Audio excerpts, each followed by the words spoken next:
Hey guys, thank you udah klik video ini.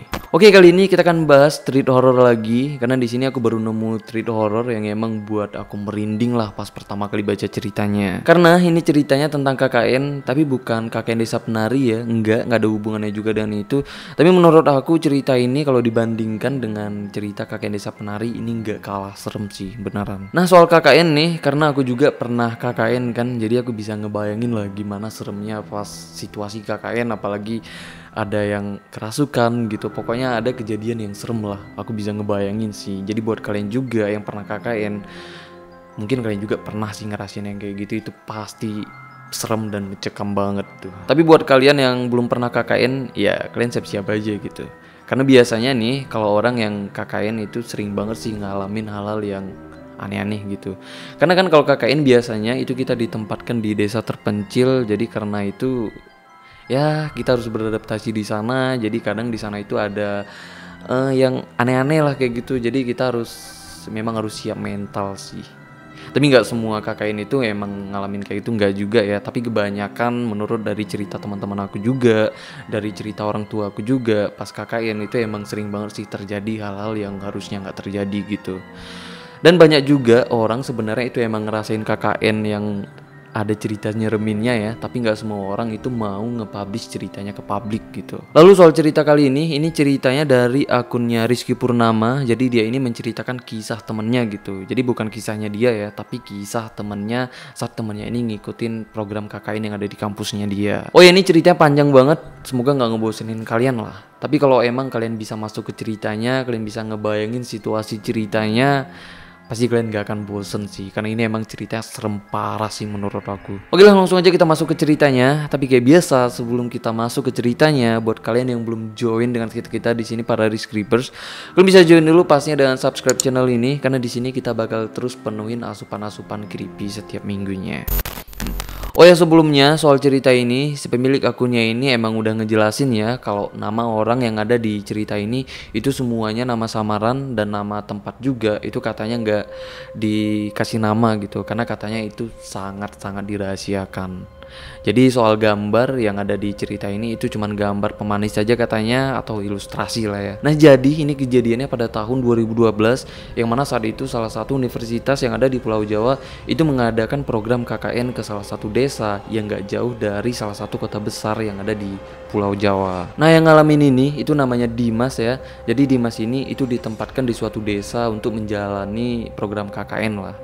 Jadi pas pembagian kelompok, kebetulan dia ini dapat satu kelompok dengan satu sahabatnya yang bernama Raka. Jadi pasti asik banget lah kalau dapat satu kelompok dengan sahabat kita gitu. Karena kan kalau KKN itu tinggal barengnya lumayan lama kan. Jadi kalau temennya nggak asik pasti nggak enak banget lah suasananya. Dan pastinya kelompok KKN mereka itu bukan mereka berdua aja ya, tapi ada rame. Tapi di sini yang disebut itu 4 orang aja gitu.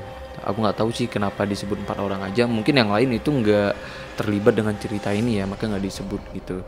Jadi keempat orang ini itu namanya Dimas, Raka, dan 2 cewek itu namanya Maya dan Tifa. Jadi sebelum mereka KKN kayak biasa ya, itu pasti ada survei dulu, yang mana di sana mereka survei lapangan dan ngurus izin gitu dengan pihak desanya. Dan di sana juga itu mereka milih tempat tinggal dulu ya, atau posko mereka, yang mana di sana nanti mereka bakal milih rumah yang nantinya itu bakal jadi tempat tinggal mereka selama pelaksanaan KKN-nya. Dan katanya juga jarak desa dengan kampus atau kota mereka itu jaraknya sekitar 1 atau 2 jam perjalanan lah.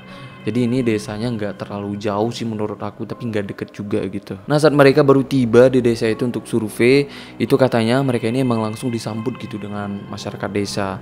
Dan mereka pun langsung dipilih rumah untuk posko mereka, yang mana itu rumahnya gede banget katanya, rumah 3 lantai dengan 10 kamar dan 7 kamar mandi. Itu gede banget sih. Jadi pas mereka ngecek rumahnya, Dimas ini dari awal itu emang udah ragu ya, karena rumahnya ini terlalu gede gitu. Karena Dimas dan Tifa ini udah ngebayangin kalau posko mereka segede itu pasti repot banget lah ngebersihinnya. Nah, karena Dimas dan Tifa ini keberatan gitu kan, jadi mereka ini nyari rumah yang lebih kecil lah, yang pas gitu buat tinggal mereka selama program KKN-nya. Jadi ceritanya mereka ini nemu satu rumah, yang mana rumah ini itu bersebelahan dengan rumah besar itu tadi. Dan pas mereka ngecek di rumah yang kedua, itu pas Raka nutup pintu, itu Maya kaget loh. Yang mana pas Maya ini kaget itu kelihatan muka Maya ini kayak takut banget lah. Tapi pas ditanya, Maya ini katanya orangnya memang kagetan gitu, gampang kagetan maksudnya. Tapi sebenarnya Maya ini bukan kaget karena pintu, tapi itu nanti di tengah bakal aku ceritain. Nah jadi mereka ini surveinya itu sampai sore. Jadi pas sorenya mereka ini balik ke rumah masing-masing, yang katanya itu untuk nyiapin barang-barang lah untuk KKN besoknya. Nah jadi besoknya mereka ini balik lagi ke desa itu untuk memulai KKN-nya. Dan di hari pertama KKN-nya, Dimas ini pulang ke poskonya itu agak larut malam ya, yang mana katanya Dimas ini sering banget lah ngumpul dengan pemuda yang ada di desa itu. Nah pas Dimas ini pulang, dia ini tidur di ruang tamu, tapi saat itu dia ini nggak langsung tidur gitu, tapi masih main-main HP lah, biasa lah ya kayak gitu. Tapi ini saat itu jamnya udah jam 2 pagi, yang mana Dimas ini masih main HP kan, dan dia ini bukan ngedenger sih, tapi ngerasa kayak ada sesuatu yang lewat di belakangnya dia. Tapi saat itu Dimas ini cuman mikir mungkin itu Raka atau Tifa gitu yang lewat mau ke kamar mandi. Tapi ini nggak lama kemudian Dimas ini denger suara beras, yang mana itu suara beras yang kayak dimainkan. Nah karena dia denger ini, Dimas ini pun langsung mikir kalau itu sesuatu yang gak beres kan, sampai dia ini pun ngemaksain lah dirinya buat tidur gitu. Lalu besoknya nih Dimas dan Raka itu menghadiri acara rapat RT RW gitu, sedangkan si Maya dan Tifa itu ikut acara pengajian dengan ibu-ibu desa. Nah pas si cowok-cowoknya ini sedang rapat, jadi Dimas ini itu ditelepon-telepon dengan Maya.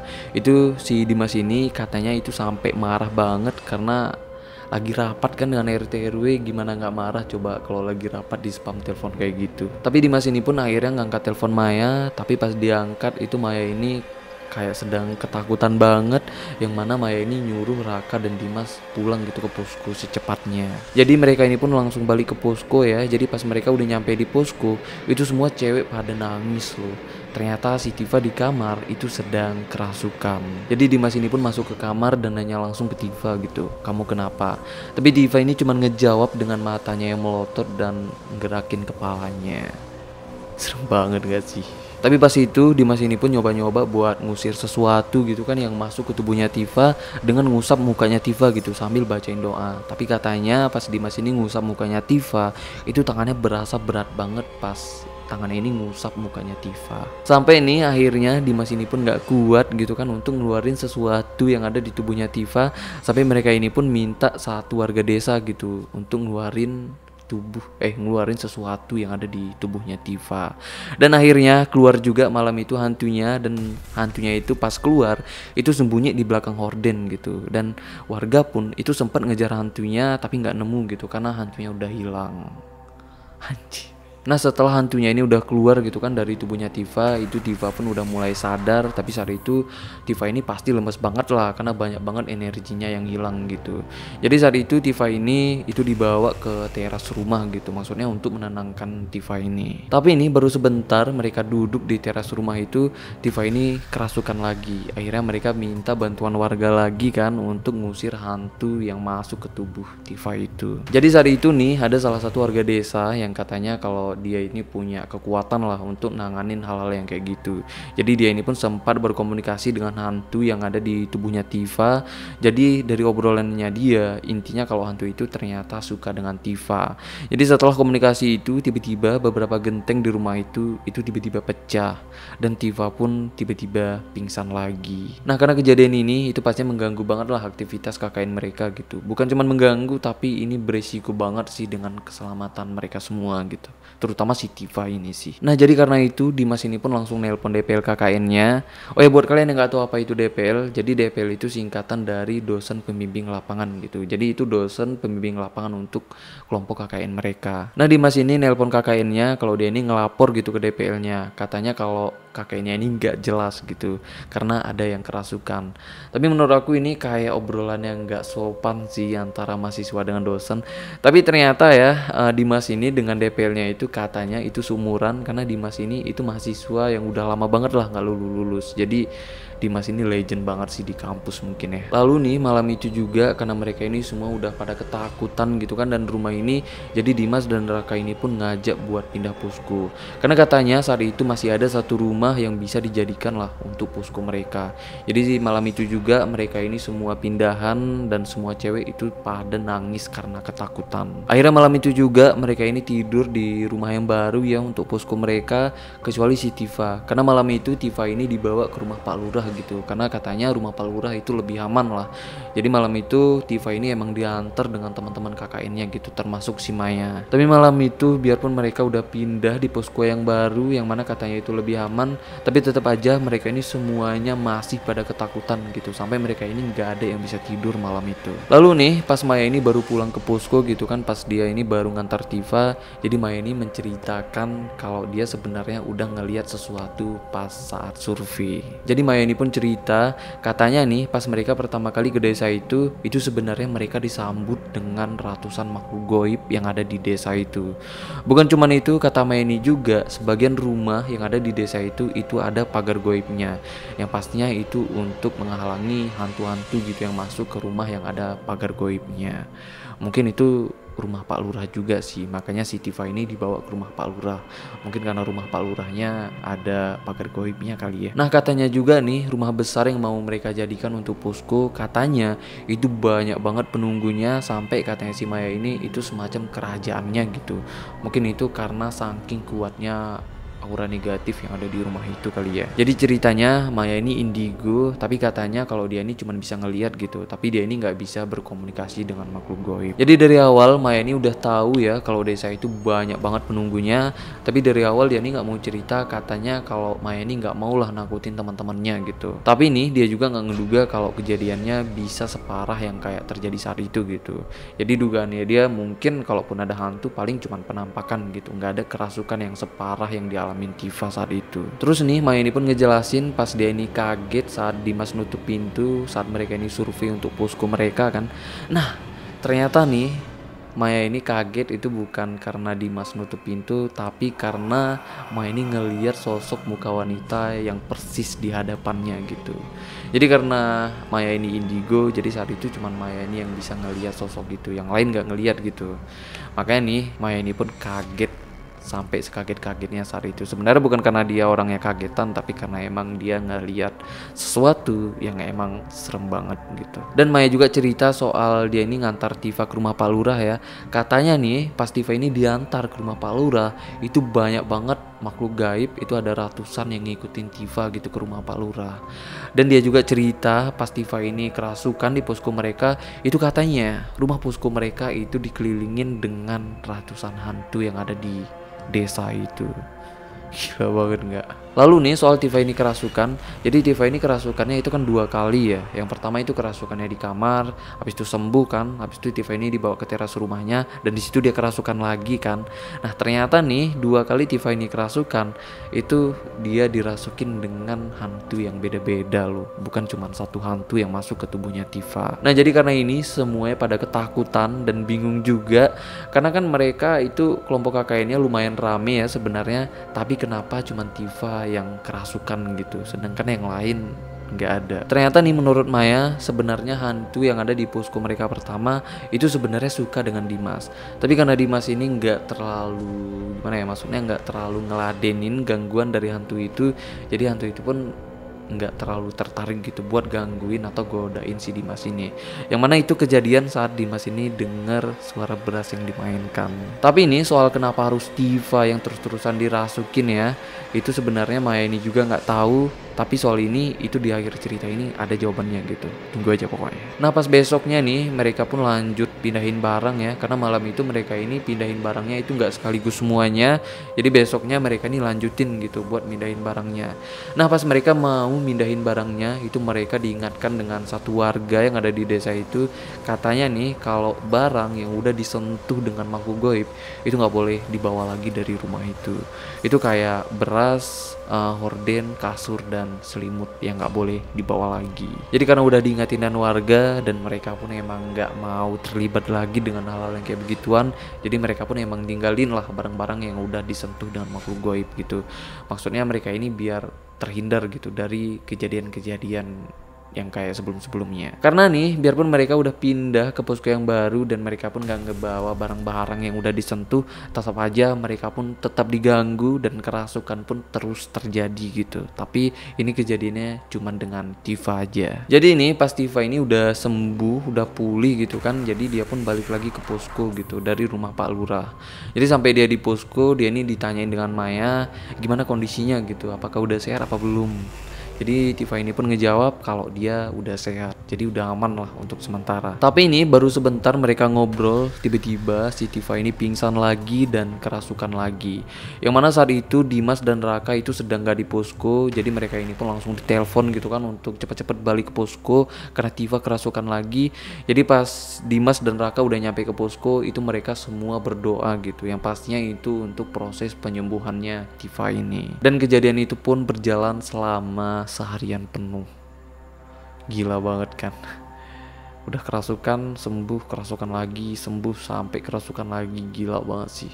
Kalau aku yang jadi Tifa kayaknya aku bakal pulang aja deh, beneran. Nah, pas udah agak sorean, akhirnya Tifa ini bisa tenang di situ, ini memastikan gitu apakah itu benar-benar Tifa atau bukan. Dengan cara nanyain nama teman-teman KKN-nya yang ada di situ.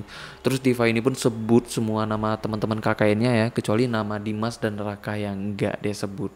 Tapi awal-awalnya ini enggak terlalu mikirin kenapa Tifa ini enggak nyebut nama Dimas dan Raka, karena Tifa ini bisa nyebut nama teman-teman lainnya gitu. Jadi awal-awalnya Maya ini mikirnya ya udah kayaknya ini benar-benar Tifa dan udah aman gitu. Lalu nih tiba-tiba Tifa ini ngomong ke Raka yang mana katanya kalau dia ini lapar banget dan pengen sholat gitu. Lalu Raka ini pun nyuruh Tifa buat makan dulu, katanya habis makan itu baru diimamin gitu dengan Raka ini. Maksudnya sholat berjamaah gitu ya, imam sholat berjamaah. Nah pas selesai sholat lagi-lagi nih Tifa ini pingsan lagi dan kerasukan lagi, yang mana tiba-tiba dia bangun ketawa-ketawa sendiri dan nangis-nangis sendiri. Serem banget gak sih? Yang mana saat itu teman-temannya Tifa ini semuanya proses penyembuhan lagi, dibantu warga lagi ya pastinya, sampai akhirnya Tifa ini pun benar-benar tenang gitu dan sadar. Pas dia ini sadar, dia ini kaget loh, kenapa tiba-tiba udah jam 3 sore. Karena ternyata setelah mereka cari tahu ya, ternyata pas awal-awalnya Tifa ini udah sadar, itu ternyata dia ini belum sadar. Jadi hantunya ini pura-pura berlagak kalau itu emang Tifa, padahal enggak gitu. Jadi ini yang minta makan dan minta sholat itu tadi itu sebenarnya bukan Tifa, tapi hantu yang ada di tubuhnya Tifa. Aneh banget gak sih tubuhnya hantunya itu minta makan dan ngajak sholat berjamaah. Nah ternyata hantu yang masukin Tifa di posko barunya itu penunggu yang ada di situ juga. Jadi penunggunya ini itu ada di pompa air yang dekat dengan kamar mandi gitu. Tapi ini katanya hantunya ini itu cantik banget, tapi kalau marah itu hantunya jadi serem banget. Jadi ini saat itu mereka ini dibantu lagi dengan warga desa. Jadi saat itu warga desa ini sempet gitu berkomunikasi dengan penunggu yang ada di situ. Ternyata nih hantu cantik itu merasuki tubuh Tifa itu karena dia ini penasaran dengan tubuh Tifa, karena dia ini juga tahu ya, karena banyak banget, karena semua makhluk halus yang ada di desa itu pengen banget merasuki tubuh Tifa. Nah saat itu akhirnya hantu cantik itu pun berhasil keluar dari tubuh Tifa, yang mana saat itu mereka udah mulai dikit tenang lah, karena Tifa ini udah mulai tenang dan mulai agak sembuh gitu. Lalu nih pas habis maghrib Dimas dan Raka itu keluar katanya mau beli makanan, tapi nih pas ditinggal Dimas dan Raka itu Tifa lagi dan lagi kerasukan, yang katanya itu kerasukannya lebih besar lagi, karena saat itu ada sekitar 20 makhluk halus yang ada di desa itu masuk ke tubuh Tifa. Itu semua teman KKN-nya pada panik semua ya, semuanya pada megangin Tifa, karena saat itu Tifa ini memberontaknya parah banget lah. Lalu saat itu karena Dimas dan Raka udah dihubungin ya kalau Tifa kerasukan lagi, saat itu mereka ini pun buru-buru lah pulang balik ke posko untuk ngebantuin teman-temannya. Lalu nih pas Dimas dan Raka udah nyampe posko, itu semua teman-temannya pada nangis histeris dan ketakutan gitu. Jadi ini serem banget sih. Kalau aku ngebayangin kalau aku ada di posisi Dimas, serem banget sih pas kita pulang gitu kan ke rumah, itu seisi rumah pada nangis semua histeris. Gila parah sih. Dan ini kejadiannya bukan sekali tapi berkali-kali loh. Ini serem banget sih, aku merinding beneran.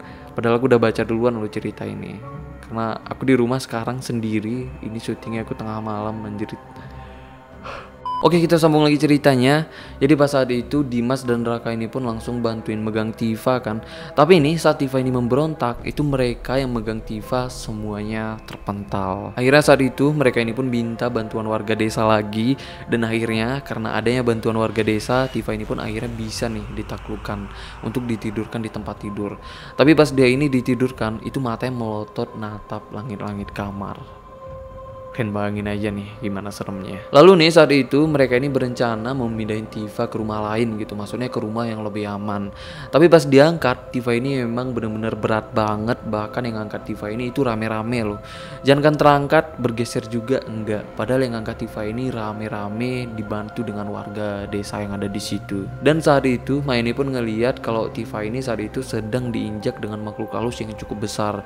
Yang mana itu ukuran kakinya sebesar rumah posko mereka. Jadi nih saat itu makin malam itu kejadiannya makin mencekam banget lah. Jadi malam itu Raka dan Dimas ini pun ngajak teman-temannya buat baca Al-Quran gitu. Jadi mereka ini bagi-bagi tugas, yang mana Dimas ini baca Al-Quran di pintu depan dan Raka baca Al-Quran itu di belakang gitu, di tempat pompa air. Tapi ini pas Raka ini sedang baca Al-Quran di dekat pompa air itu, Raka ini tiba-tiba dilempar pakai paku dengan hantu cantik itu. Tapi ini saat dilihat Maya, itu hantu cantiknya berubah jadi serem. Karena saat itu hantunya kelihatan sedang marah banget lah. Karena ternyata nih hantu cantik itu emang sedang marah banget. Karena dia ini gak suka kalau ada makhluk goib yang lain itu masuk ke wilayahnya. Yang mana rumah posko mereka itu wilayah hantu cantik itu gitu. Jadi dia ini gak suka lah sharing-sharing tempat dengan makhluk goib yang lain. Karena saat itu nih makhluk goib yang lain itu masuk ke rumah itu karena mereka pengen banget masuk ke tubuhnya Tifa. Jadi malam itu mencekam banget, yang mana Tifa ini dirasukin dengan banyak makhluk goib ya. Ditambah penunggu di rumah itu juga nggak senang gitu dengan keadaan yang kayak gitu. Itu sampai genteng-genteng yang ada di rumah itu pada hancur semua, dan hiasan dinding juga itu pada berjatuhan loh. Lalu nih secara mendadak semuanya jadi tenang, yang mana saat itu semua makhluk goib yang ada di tubuhnya Tifa itu udah pada keluar. Tapi nih malam itu Tifa ini nggak jadi dipindahin ke rumah yang lebih aman karena saat itu Tifa ini masih belum bisa untuk dipindahkan gitu dari tempat tidurnya. Lalu nih pas mereka udah mau tidur karena semuanya udah pada kelelahan kan karena selama seharian itu nanganin Tifa.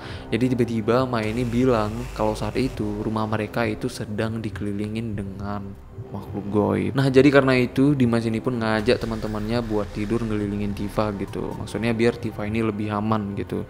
Karena masih banyak makhluk goib di luar sana yang sedang ngintai Tifa ini. Lalu pas paginya nih Maya ini nelpon kakaknya untuk minta bantuan gitu. Karena katanya kakaknya Maya ini bisa ngatasin hal-hal goib yang kayak gitulah. Lalu besok sorenya kakaknya Maya ini akhirnya nyampe juga di desa itu dari kotanya. Sampai di desa itu mereka semua ceritain apa yang terjadi gitu. Dan kakaknya Maya ini pun saat itu langsung nyoba ngeluarin makhluk halus gitu kan yang ada di tubuhnya Tifa saat itu. Tapi saat itu kakaknya ini pun masih gagal juga karena ngeluarin makhluk halus yang sisa yang ada di tubuhnya Maya ini itu bukan perkara yang mudah. Jadi saat itu karena nggak ada pilihan lain, akhirnya kakaknya Maya ini mau ngebawain Tifa gitu ke kota asalnya. Tapi saat itu yang ngebawa Tifa itu bukan kakaknya aja ya, tapi saat itu Raka, Dimas, dan Maya itu ikut juga gitu buat nganterin Tifa ke kotanya. Saat itu saat mereka pergi itu katanya menjelang maghrib. Nah pas mereka mau bawa Tifa keluar dari desa itu, ternyata nih makhluk halus yang ada di desa itu seolah nggak ngasih gitu kalau Tifa ini dibawa keluar dari desa itu. Karena katanya pas mereka keluar itu mereka dihadang dengan makhluk halus, bahkan ada juga gitu yang ngikutin mereka gitu. Tapi untungnya kakaknya Maya ini punya sesuatu lah, punya kekuatan gitu. Akhirnya mereka pun bisa ngelawan energi gitu yang ada di sana. Jadi kakaknya ini pun akhirnya berhasil lah ngelewatin hadangan makhluk halus yang ada di desa itu. Dan singkat cerita, akhirnya mereka pun nyampe di kota mereka. Tapi nih si Dimas, Raka, dan Maya saat itu nggak langsung balik ya ke desa kakaknya, karena katanya mereka sempat istirahat lah selama seminggu di kotanya gitu. Nah setelah seminggu mereka pun akhirnya balik lagi ke desa kakaknya untuk nyiapin tugas proker KKN-nya lah. Tapi saat itu Tifa nggak balik ya, nggak ikut balik dengan mereka bertiga karena saat itu Tifa ini masih dalam keadaan yang belum pulih lah. Jadi Tifa ini masih dalam proses penyembuhan dengan kakaknya Maya ini. Nah jadi pas mereka balik ke desa KKN-nya itu udah masuk bulan puasa. Jadi saat itu nggak ada gangguan-gangguan yang ada di desa itu, cuman ada gangguan-gangguan kecil lah. Misalnya kayak mereka itu masih ngeliat ya benda-benda yang bergerak dengan sendirinya, sampai si Raka ini pernah diganggu juga nih pas saat dia ini sedang mandi di kamar mandi di rumah poskonya itu. Nah jadi ceritanya di kamar mandinya itu ada semacam wadah tempat sabun atau tempat mandi gitu ya, tapi wadahnya itu ada bentuk bonekanya nih. Nah pas Raka ini ngelihat boneka itu mata bonekanya bergerak dan melirik Raka. Serem banget gak sih? Itu si Raka langsung lari ketakutan, tapi untungnya itu cuman gangguan aja gitu, tapi gak ngebuat Raka ini kayak kejadian Tifa lah, kerasukan sampai kerasukan kayak gitu. Menurut aku ini serem banget, biarpun nggak kerasukan ya, tapi tetap serem gitu. Gimana nggak serem kan ngelihat boneka yang matanya itu bergerak gitu. Tapi nih mereka nemuin satu hal lagi yang ada di rumah posko mereka gitu. Ternyata nih di belakang rumah posko mereka itu ada gudang kayu bakar, dan di situ nih Maya ini ngelihat sosok nenek-nenek yang sedang ngumpulin kayu bakar. Dan pastinya sosok nenek itu bukan manusia. Jadi nih ternyata penunggu yang ada di rumah itu ternyata bukan sosok cewek cantik yang ada di pompa air itu ya. Tapi ada satu lagi, yaitu sosok nenek tua yang ada di gudang belakang. Dan menurut Maeni juga, nenek itu dan hantu cantik itu ternyata udah berusaha gitu buat ngusir hantu-hantu lain yang masuk ke wilayah rumah mereka.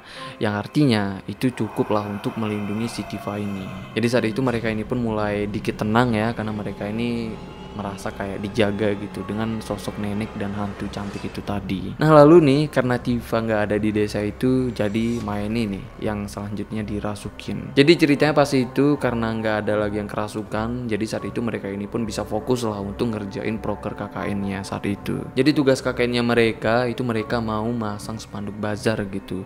Nah jadi Maya ini itu ke belakang gudang ya, maksudnya ke gudang belakang rumahnya itu yang niatnya itu mau ngambil spanduk. Tapi malah Maya ini ngeliat keranda jenazah gitu yang ada di gudang belakang poskonya. Lalu nih saat itu Maya ini pun balik lagi ke tempat teman-temannya ya. Tapi pas itu Maya ini katanya itu dia ini mau makan dan istirahat lah. Tapi Raka ngeliat kalau mukanya Maya ini itu pucat banget. Awalnya mereka ngiranya kalau Maya emang kecapean aja gitu, karena mereka emang seharian udah ngerjain tugas KKN-nya. Jadi nih pas Raka dan Dimas udah selesai gitu kan ngerjain tugas KKN-nya, jadi mereka ini pun balik nih ke posko. Sampai mereka di posko, mereka ini ngelihat Maya yang sedang tiduran dan kelihatannya kalau Maya ini emang sedang lemas banget lah. Jadi saat itu mereka ini pun ngasih obat ke Maya yang niatnya biar sembuh lah gitu ya, maksudnya biar Maya ini cepat pulih gitu, biar bisa ngerjain proker KKN-nya lagi. Tapi pas itu nggak lama ya, Maya ini pun tiba-tiba seger lagi dan mereka pun sempet lah bercanda-bercanda gitu. Jadi mereka pun mikirnya mungkin si Maya udah mulai pulih gitu. Nah lalu nih datang teman laki-lakinya Maya ini yang niatnya itu mau ngejenguk Maya ya, yang mana temennya ini itu kelompok KKN juga, tapi bukan kelompok KKN mereka itu, tapi kelompok KKN yang lain gitu, yang mana mereka ini tugas KKN-nya pun di desa yang lain gitu. Nah pas temennya itu ngelihat Maya, tiba-tiba nih Maya ini bilang kayak gini nih ke temannya, gak usah bergaya nak, semua itu hanya titipan. Dan Maya ini ngomong kayak gitu itu dengan bahasa Kejawen. Nah pas Maya ngomong kayak gitu itu semuanya pada kaget ya, terutama Dimas dan Raka gitu. Dan temennya yang jenguk itu langsung rada-rada ngeri gitu, dan dia pun pergi ninggalin posko si Maya ini. Nah karena Dimas ini kaget kan kenapa Maya ngomong kayak gitu, jadi Dimas ini pun nanya ke Maya kenapa ngomong kayak gitu. Pas ditanya nih Maya ini tiba-tiba pingsan. Nah di situ Maya ini sempet nggak sadar ya dari pingsannya, sampai teman-temannya itu berusaha gitu buat bangunin. Tapi karena pingsannya dalam keadaan yang aneh, jadi itu temannya pun punya feeling lah kayaknya pingsannya itu ada hubungannya dengan hal-hal goib. Jadi sampai teman-temannya ini pun bacain ayat pendek Al-Quran gitu, yang pastinya biar apapun yang terjadi semuanya bisa jadi netral gitu. Lalu nih akhirnya Maya ini juga sadar, tapi pas Maya ini sadar dia heran gitu, kenapa dia udah tiba-tiba ada di situ. Karena seingatnya dia, terakhir yang dia ingat kalau dia ini ngelihat keranda di gudang belakang. Jadi saat itu semua teman-temannya pun pada ketakutan. Ternyata nih selama mereka ngira kalau Maya itu sakit, yang mana mereka sempat ngasih obat dan bercanda-bercanda juga kan, ternyata itu bukan Maya gitu, ternyata itu makhluk gaib yang sedang merasuki Maya. Tapi untungnya nih kerasukannya itu nggak separah Tifa, jadi saat itu Maya ini pun nggak ada kerasukan lagi dan mereka pun bisa fokus lagi nih untuk ngerjain proker KKN-nya. Dan jika cerita nih pas mereka hampir selesai KKN-nya, itu Tifa akhirnya balik lagi ke desa KKN-nya, diantar gitu dengan kakaknya si Maya ini. Karena katanya saat itu kalau Tifa ini udah pulih ya, udah jauh lebih baik dari sebelumnya. Jadi mereka ngiranya kalau Tifa ini udah bisa gitu gabung dengan teman KKN-nya untuk ngerjain proker KKN-nya. Lalu nih beberapa hari kemudian, yang mana saat Raka dan Dimas saat itu sedang ngechat Gapura ya, tiba-tiba mereka ini ditelepon dengan Maya. Yang mana Tifa ternyata kerasukan lagi. Nah saat Tifa ini kerasukan itu tingkahnya aneh lagi, beda lagi dari sebelumnya gitu. Yang mana Tifa ini lebih sering senyum-senyum dan ketawa-ketawa sendiri gitu, tapi nggak memberontak lah kayak sebelumnya. Terutama nih saat Raka dan Dimas pulang, itu Tifa ini kayak senyum-senyum malu gitu ngelihat Raka dan Dimas. Terus nih pas Tifa ini nyentuh badan Raka, tiba-tiba Tifa ini kayak kesakitan gitu. Aneh banget kan. Dan Tifa ini ngomong ke Raka ya dengan malu-malu. Tifa ini ngomong kalau di tubuh Raka itu ada air terjunnya gitu. Makin aneh kan. Ternyata nih pas dijelasin Maya, ternyata tubuh Raka ini emang dikelilingi dengan air mengalir gitu dari kepala ke kakinya. Jadi ternyata itu berfungsi untuk defend gitu, untuk Raka ini kalau ada sesuatu yang gaib itu mengganggu Raka, dan itu katanya juga pemberian dari kakeknya Raka ini. Ternyata nih bukan Raka aja yang punya pelindung gituan, tapi Dimas juga ternyata punya loh, tapi itu pelindungnya beda banget. Kalau pelindungnya Raka itu pelindungnya cuma melindungi dirinya sendiri gitu dari serangan gaib, tapi kalau Dimas pelindungnya bakal nyerang makhluk yang mau menggoda Dimas ini. Jadi mereka juga baru tahu ternyata itu alasannya kenapa saat Tifa kerasukan itu selalu saat Raka dan Dimas sedang nggak di posko atau sedang nggak di rumah gitu. Dan itu juga alasannya kenapa saat Tifa ini kerasukan, yang mana saat itu pernah kan Tifa ini disuruh nyebut nama temennya satu-satu, dan saat itu Tifa ini nggak nyebut nama Raka dan Dimas. Ternyata nih hantu yang ngerasukin tubuh Tifa saat itu emang takut dengan Raka dan Dimas. Yang pastinya karena Raka dan Dimas itu emang punya pelindung goibnya gitu. Nah jadi saat itu mereka ini baru ngeh kan. Jadi kalau Tifa ini jauh dari Raka dan Dimas, itu Tifa ini makin rentan gitu kalau ada di desa itu. Jadi karena itu mereka ini pun mana-mana itu berbarengan ya, yang pastinya biar Tifa ini lebih aman lah. Dan bener aja saat itu nggak ada lagi kejadian kerasukan ya, dan saat itu mereka pun bisa fokus gitu untuk ngerjain sisa tugas proker KKN-nya. Dan singkat cerita akhirnya selesai juga KKN mereka di desa itu, dan DPL mereka juga itu datang gitu ke desa yang niatnya itu mau penilaian.